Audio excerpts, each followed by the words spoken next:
मोर नमस्कार। पवित्र श्रीराम नवमी उपलक्षे आपण समस्त अनेक अनेक शुभेच्छा और अभिनंदन। जिला कांग्रेस एवं कामाख्यानगर ब्लॉक कांग्रेस तरफ आपण निकट में निमुक्त समस्या गुड़िक संपर्क में अवगत कराउछु एवं सरकार निकट में दाबी करुअछु जे से सब समस्या गुड़िकर तुरंत समाधान करा जाऊ।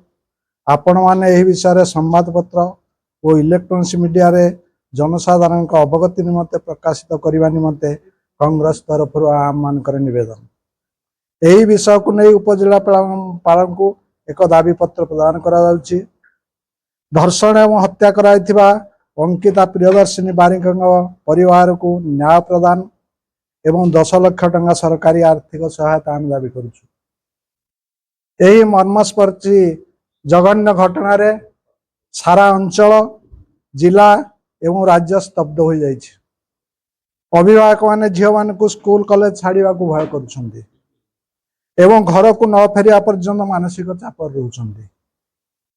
एभली परिस्थिति रे पुलिस प्रशासन यही घटनार निरपेक्ष तदंत करी अपराधी मान को उपयुक्त दंड विधान करने निमंते कांग्रेस दाबी करुछि। पुलिस पक्षर गणमाध्यम रे प्रकाशित तथ्य आप मानकर संतोषजनक नुहे एवं अनेक प्रश्नवाची सृष्टि करिछि। पुलिस पक्षर गणमाध्यम रे प्रकाशित तथ्य संतोषजनक नुहे एवं अनेक प्रश्नवाची सृष्टि करिछि। पीड़िता शव व्यवच्छेद ढेंकानाल मुख्य डाक्तरखाना रे करा न जाई कटक बड़ डाक्तरखाना को पठा जिवार कारण पुलिस स्पष्ट करी नाही।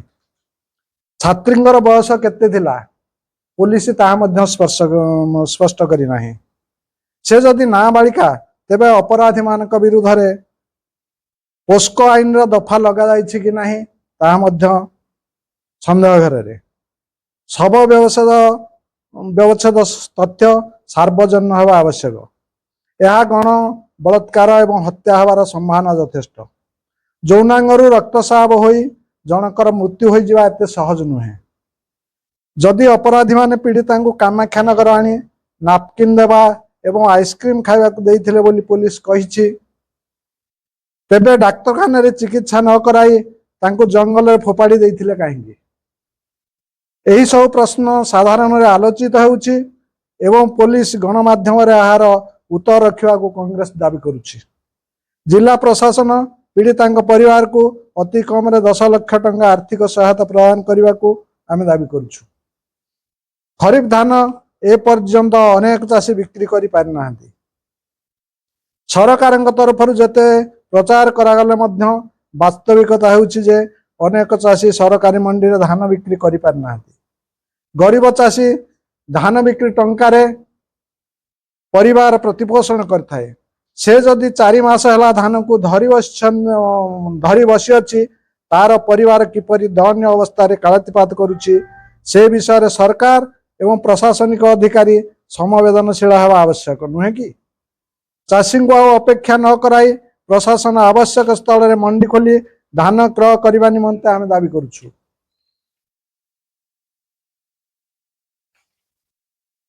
रेंगाली बाम केनाल रे खरा दिन फसल निमंते जलसेचन उद्देश्य आवश्यक पानी छड़ा जीवा निमंते कांग्रेस दाबी करुछि।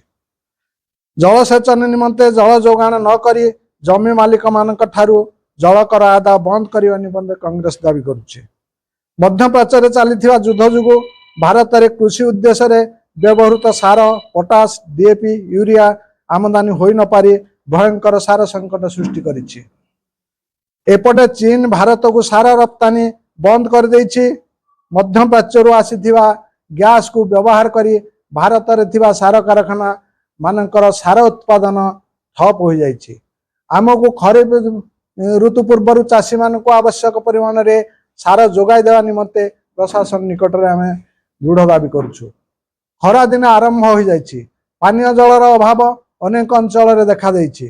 पानीय जल समस्यार समाधान निमंते गुनेबिली बहरपुर ग्राम पंचायत अंचल आंकिया ग्रामवासी बारंबार प्रशासनिक अधिकारी मान को भेटिवा सहित दाबी पत्र देवा ईमेल रे जणाइबा सामाजिक गणमाध्यम रे अभियोग करिवा परे मध्य समाधान न हेबा प्रशासनिक अवहेलार एक ज्वलंत उदाहरण बोली आमे गणमाध्यम को जनाउछु।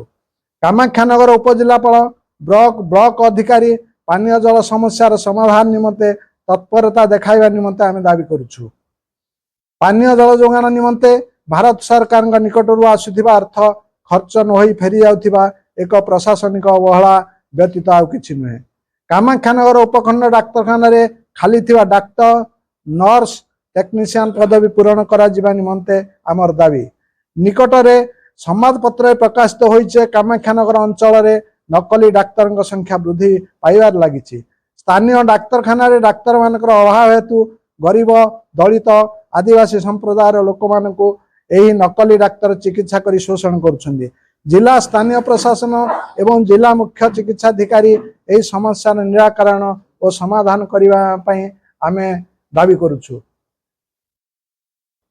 विशेष विशेष धन्यवाद। प्रशासन तरफ गणमाध्यम जो प्रकाशित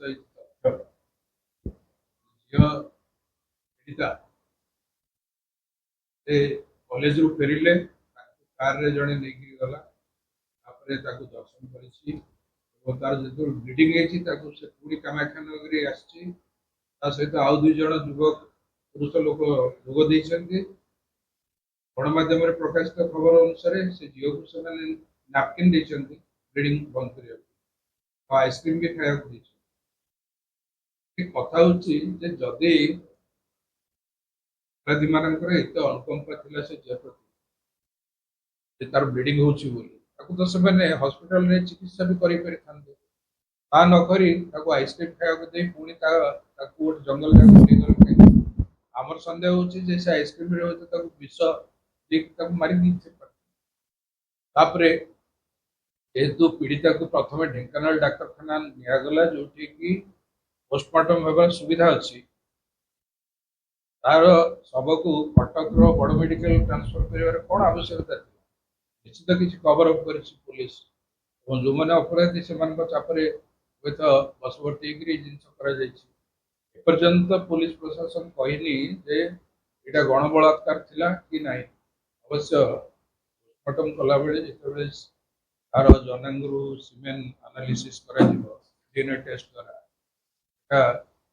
विभिन्न लोकों ठारू सीमेन आसी कि नहीं जना पड़ तार शारीरिक कौन क्षत विषय था से विषय नहीं भी सरकार पुलिस प्रशासन गणमाध्यम को जन आमर दाबी होची विषय नहीं पुंखानुपुंख भाव आलोचना कर जाऊ पुलिस प्रशासन द्वारा और गणमाध्यम आगे से प्रकाश करूँ पोस्टमार्टम रिपोर्ट कौन बाहर आम एवं भी सन्देह कर पुलिस निश्चित भाव में गांठ करुच्ची अपराधी मान सहित तेणु वरिष्ठ कांग्रेस नेता मैंने दाबी कर गोटे जुडिशियल इन्वेस्टिगेशन करा जड़े वरिष्ठ न्यायाधीश सुपरविजन रे विषय पुलिस द्वारा इन्वेस्टिगेशन करूँ but under the supervision of the magistrate judicial magistrate जिनसा आम दाबी छड़ा कंपेनसेशन विभिन्न दल तरफ जो अनरियलिस्टिक दाबी कराई दाबी कर 2 कोटी 50 लाख आम विचार करवा आम हूँ गरीब राज्य और आम केते परिमाण में अनुकंपा राशि दे पारिबा जेहेतु से गोटे गरीब झील जेहेतु छात्री थिला से भी परिवार भविष्य ता बापा माँ भी स्वप्न आम आशा कर अति कम 10 लाख टका अनुकंपा राशि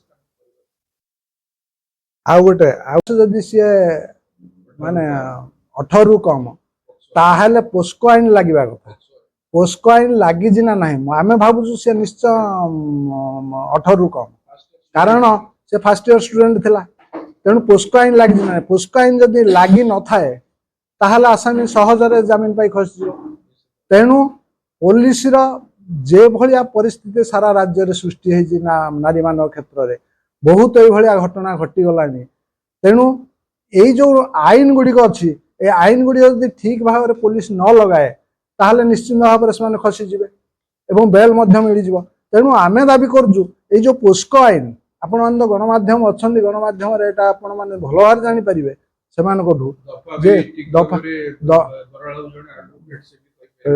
तेणु तेणु दफा कौ भाया दफा लगी ଏବଂ ସେମାନେ ଆମେ ଦେଖୁଛୁ ଅନ୍ୟ କେସରେ ସବୁ ଯେତେ ସବୁ ଓଡ଼ିଶା କ୍ଷେତ୍ରରେ ଦେଖା ଦେଇଛି ସବୁ କ୍ଷେତ୍ରରେ ଆସାମୀ ମାନେ ଏଇ ହାହୁଲା ଭିତରେ ସେମାନଙ୍କୁ ଆରେଷ୍ଟ କରିଦିଆଯାଉଛି କିନ୍ତୁ ହାହୁଲା ସରିଗଲା ପରେ ପରେ ସେମାନେ ଦେଖୁଛୁ ଜାମିନରେ ବାହାରେ ଖୋଲାରେ ବୁଲୁଛନ୍ତି। ତେଣୁ ଆମର ଡିମାଣ୍ଡ ହଉଛି এইଭଳିଆ କେସରେ ଯଦି ଆସାମୀ ଉପଯୁକ୍ତ ଦଣ୍ଡ ନ ପାଏ ଏଇଭଳିଆ କ୍ରାଇମ ବଢି ଚାଲିବ। ତେଣୁ ଏ କ୍ରାଇମକୁ ରୋକିବା ପାଇଁ ହେଲେ ପୋଲିସ ପ୍ରଶାସନ ଏବଂ ଆମର ଶାସନ ଦଳ ଏମାନେ ଯଦି ଠିକ ପଦକ୍ଷେପ ନ ନେବେ ତାହେଲେ ନିଶ୍ଚିତ ଭାବରେ ଏ ଆସାମୀ ସବୁ ଖସିଯିବେ। ତେଣୁ ତେଣୁ 50% DAP ସାର, 100% ପଟାସ ସାର ଏବଂ 50% ୟୁରିଆ ସାର ସେଠୁ ଆମଦାନୀ। ଯେହେତୁ ଜାହାଜ ଆସିପାରୁନି ତେଣୁ ସାର ବି ଆସିପାରୁନି। ଦୁଇରେ ଯୋଉ ଗ୍ୟାସ୍ ଆସୁଥିଲା LNG ଗ୍ୟାସ୍ ଏଗୁଡ଼ାକ ଆମର ଯୋଉ ପାରାଦୀପ ଫସ୍ଫେଟ୍ ହଉ ବା ଗୁଜରାଟର ଯୋଉ ଅଛି ଫର୍ଟିଲାଇଜର ପ୍ଲାଣ୍ଟ ସେ LNG ଗ୍ୟାସଟା ଦିଆଯାଏ ସେଥିରେ ଫସ୍ଫରସ୍ ଆଉ ସଲ୍ଫର ଥାଏ ଏଥିରୁ ଏଇ ସାର ଗୁଡ଼ାକ ତିଆରି କରାଯାଏ। ତେଣୁ ଆମର ଇଣ୍ଡିଜିନିୟସ୍ ଯୋଉ ପ୍ରଡକ୍ସନ ଜିରୋ ହେଇଯାଇଛି, ଇମ୍ପୋର୍ଟ ଜିରୋ। ଚାଇନା ଯୋଉ ସାରଟା ବାକି ଯୋଉ 35% ସାର ସପ୍ଲାଏ କରୁଥିଲା 3 ଦିନ ତଳେ ଚାଇନା ଗଭର୍ଣ୍ଣମେଣ୍ଟ ମନା କଲା ଯେ ଆମେ ସାର କୌଣସି ଦେଶକୁ ଏକ୍ସପୋର୍ଟ କରିବୁ। ତେଣୁ ଗୋଟେ ୱାର୍ଲଡ ୱାଇଡ୍ କ୍ରାଇସିସ୍ ହେଇଛି କେମିକାଲ ଫର୍ଟିଲାଇଜରକୁ ନେଇକି। ଆମେ ଭାରତୀୟ ନିଶ୍ଚିତ ଭାବରେ ଏଥିରେ ଅଲରେଡି ସାର ସଂକଟ ଆରମ୍ଭ ହେଇଗଲାଣି। ୟୁରିଆ ଯୋଉ ମାର୍କେଟ ରେଟ୍ ଥିଲା ଡବଲ ପ୍ରାଇସରେ ବର୍ତ୍ତମାନ ବିକ୍ରି ହେଉଛି। ସାର ଦୋକାନୀ ପାଖରେ ସାର ନାହିଁ କହିଲେ ଚଳେ। ଆମର ଆଗାମୀ ଖରିଫ ଋତୁଟା ଆସୁଛି, ଚାଷୀମାନେ କେମିତି ସାର ପାଇବେ ସେ ବର୍ତ୍ତମାନ ଗୋଟେ ମୁଣ୍ଡ ବ୍ୟଥାର କାରଣ ହେଲାଣି। ଏଇଟା ଗୋଟେ ଚେନ୍ ରିଆକ୍ସନ ହବ।